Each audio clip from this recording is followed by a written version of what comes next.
ขอบคุณครับขอบคุณบอมครับผมสวัสดีทุกท่านนะครับ ผมชื่อวินิตลิมเจริญนะครับ เป็น CEO ของบริษัทสตาร์ทอัพน้องใหม่ครับ ชื่อ V-Shape Thailand นะครับอยากให้ทุกท่านเดาจริงๆไม่ต้องเดาเนาะคิดว่าเขาเหล่านี้ทำอาชีพอะไรครับ หลายท่านก็ต้องเนาะไม่น่าถามโง่ๆนะครับ ก็ต้องเป็นเชฟแต่ผมจะบอกว่าผิดนะครับ หลายท่านในที่นี้มีอาชีพเป็นเพียงแม่บ้าน หลายท่านก็มีอาชีพเป็นนางแบบ บางคนก็เป็นเจ้าของกิจการร้านเสื้อผ้า แต่มีสิ่งหนึ่งที่ทำให้เขามาอยู่ในภาพนี้เหมือนกันก็คือเขามีความรักในการทำอาหารนะครับ แต่จริงๆความรักอย่างเดียวมันไม่พอนะครับเนาะ ที่บอกว่ารักอย่างเดียวมันไม่พอ ตอนนี้หลายคนผมคิดว่าทั้งคุณแล้วก็ผมน่าจะรู้ว่าเราอยู่ในช่วงที่อยู่เรื่องของดิจิตอลดิสรัปนะครับดิจิตอลหรือว่าคำว่าดิจิตอลดิสรัปเนี่ยคือมันเข้ามารบกวนทุกอนูในการใช้ชีวิตของผู้คนเต็มไปหมดเลยถูกไหมครับเราอาจจะถูกรบกวนในทางที่ดีหรือไม่ดีทำให้ชีวิตเราดีขึ้นหรือแย่ลงก็ได้ ถ้าคุณไม่เห็นภาพผมอยากให้เห็นตัวนี้ครับเขาเรียกว่า Wave of Digital Disruptionหรือว่าคลื่นสึนามิของดิจิทัลที่มันถาโถมเข้าสู่ชีวิตผู้คนนะครับเราคงเคยเจอแล้วว่าอุตสาหกรรมมิวสิกหรือว่ารูปของการถ่ายภาพแม้กระทั่งร้านเช่าวิดีโอทุกวันนี้มันไม่มีเกิดขึ้นแล้วมันถูกดิสรัปหายไปหมดแล้วนะครับปี 2010 เกิดอะไรขึ้นนะครับพวกปริ้นท์มีเดียทีวีทราเวลหรือว่า HR ก็ถูกดิสรัปไปแล้วนะครับตอนนี้นะที่เราอยู่ปัจจุบันปี 2015 บวกเนี่ยแบงกิ้งเห็นไหมตอนนี้ข่าวแบงกิ้งโอ้โหออกมาเต็มไปหมดเลยนะครับและในปี 2020 บวกสิ่งที่เราเรียกมันว่าคอมฟอร์ตโซนหรือว่าอาชีพที่มั่นคงมันจะสูญพันธุ์ไปจากโลกใบนี้จะอาชีพที่มั่นคงอาจจะหาได้อยู่บนสวรรค์แค่นั้นนะครับตรงนี้เป็นที่มาที่ผมนำความชอบหรือว่าความรักของผู้คนในการทำอาหารเอาเรื่องเล็กๆแค่นี้แหละมาทำให้เกิดความรู้สึกมั่นคงในชีวิตความมั่นคงในอาชีพกลับมาผมทำยังไงผมเชื่อมเรื่องของผู้คนบ้านแล้วก็อาหาร3เรื่องนี้เข้าด้วยกันผ่านแพลตฟอร์ม Food Delivery ชื่อ V-Shape เปลี่ยนครัวที่บ้านของพวกท่านให้เป็นงานเปลี่ยนฝีมือทำอาหารของพวกท่านให้เป็นเงินถ้าใครชอบทำอาหารน่าจะสนใจเรื่องราวต่อไปนี้นะครับ Business Model ผมทำงานยังไงนะครับ V-Shape ทำหน้าที่ในการเชื่อมคนอยากทำอาหารกับคนอยากกินอาหารเข้าด้วยกันโดยผ่านแพลตฟอร์มและเราก็มีพาร์ทเนอร์ที่เป็นผู้จัดส่งอาหารเราเชื่อม API กับ Lala Move แล้วก็ Skuta 2 เจ้าเป็นที่เรียบร้อยแล้วนะครับคนที่จะมาเป็นเชฟกับเรามีใครบ้างมี2กลุ่มครับคนทำงานวัยทำงานอย่างคุณอย่างผมนี่แหละนะครับไม่ว่าคุณจะทำอาชีพอะไรคุณสามารถที่จะทำอาชีพ Parallel Run ในการเป็นพ่อครัวอยู่ที่บ้านเป็นแม่ครัวอยู่ที่บ้านด้วยกับเราได้แล้วก็อีกกลุ่มหนึ่งที่ผมอยากภูมิใจนำเสนอมากผู้สูงอายุคุณรู้ไหมว่าผู้สูงอายุหลายท่านเนี่ยเขารู้สึกว่าคุณค่าความเป็นมนุษย์ของเขาลดลงแค่เราปล่อยเขาอยู่บ้านหรือว่าเราทำให้แค่มีหน้าที่แค่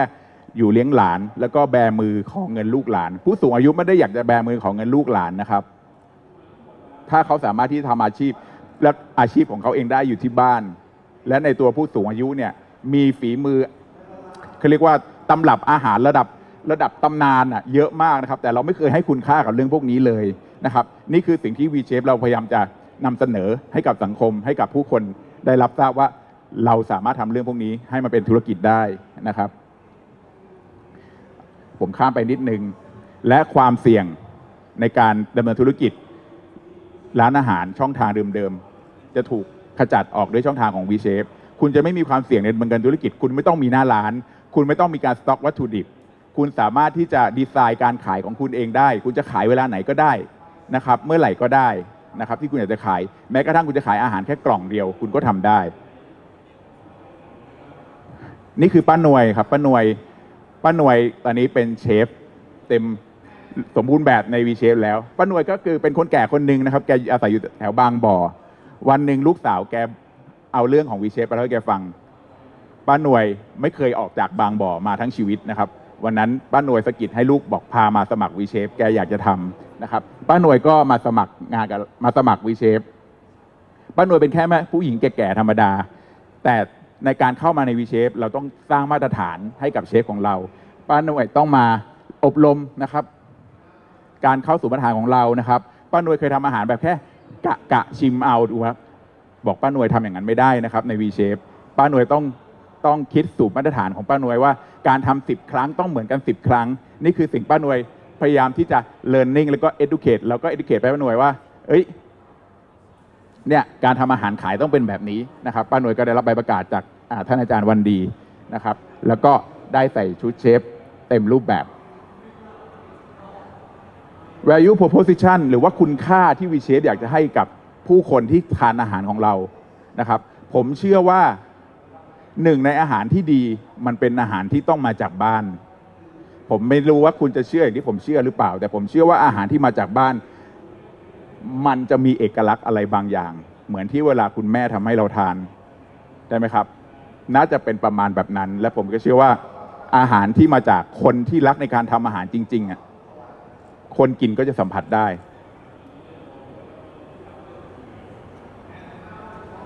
ถ้าเทียบกับคู่แข่งของเราคุณอาจจะเคยใช้บริการ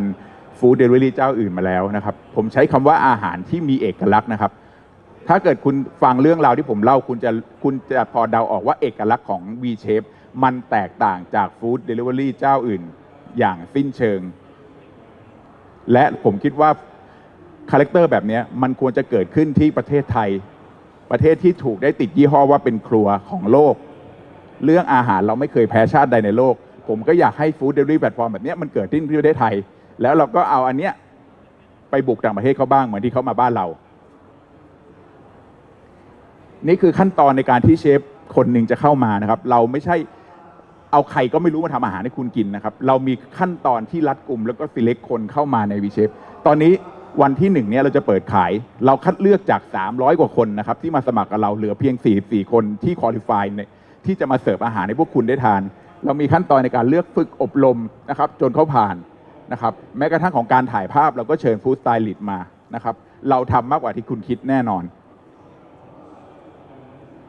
วันนี้เรามีในโหมดของออฟไลน์เราก็ทำ V-Shape Catering นะครับถ้าหลายองค์กรมีการจัดงานสัมมนาคุณก็สามารถที่จะเรียกใช้บริการ V-Shape Catering ได้และคุณจะรู้ว่า Catering มันไม่ใช่เป็น Catering เหมือนที่คุณเคยรู้จักมันจะเป็นอาหารอีกคาแรคเตอร์หนึ่งที่คุณรู้สึกว่าเหมือนเพื่อนมาทำให้คุณกินมันไม่ใช่อาหารไลน์ Catering ปกติที่ทำเป็นอุตสาหกรรมนะครับนี่คือเชฟของเราที่มาทำ Catering ให้กับเรา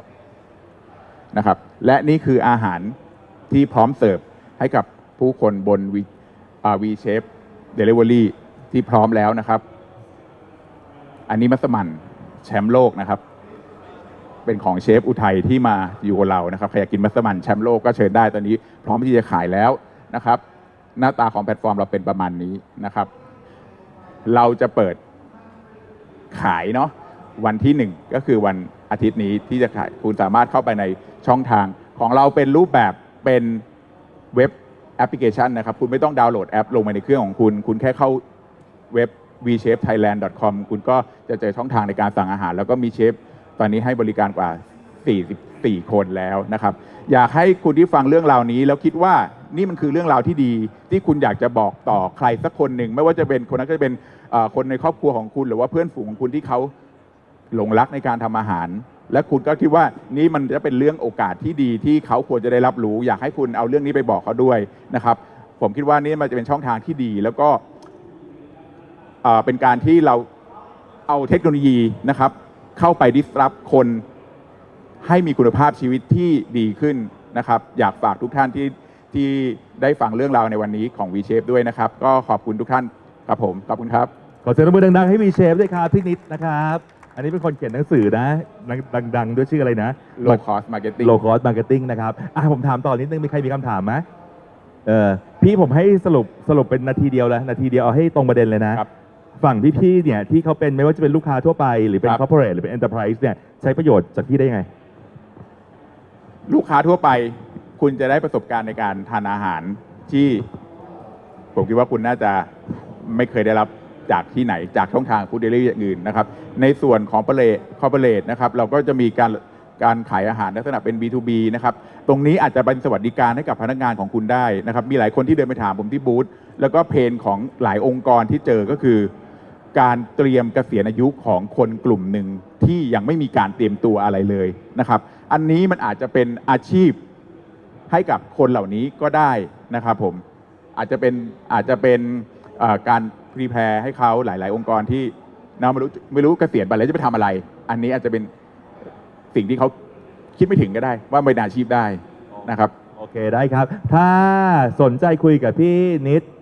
บูธ อยู่ ยู ไหน หนึ่ ค ง รับ ครับบูธยูหนึ่ง บูธยูหนึ่งนะบูธยูหนึ่งใครอยากไปเชียร์เขานะครับใครอยากไปเชียร์เขาเนี่ยสามารถไปเชียร์ได้นะครับเขาจะเข้าแข่งขันโครงการ Allianz Activator นะครับเข้าเว็บไซต์ activator.global นะแข่งวันที่ 21 นี้ ถ้าชนะเขาจะเป็นตัวแทน 3 ทีม ไปพรีเซนต์กับ 70 ประเทศทั่วโลกนะครับก่อให้กำลังใจได้นะครับ โอ้ ขอเสียงตบมือดังๆให้วีเชฟอีกครั้งหนึ่งครั ขอบคุณค บ รับ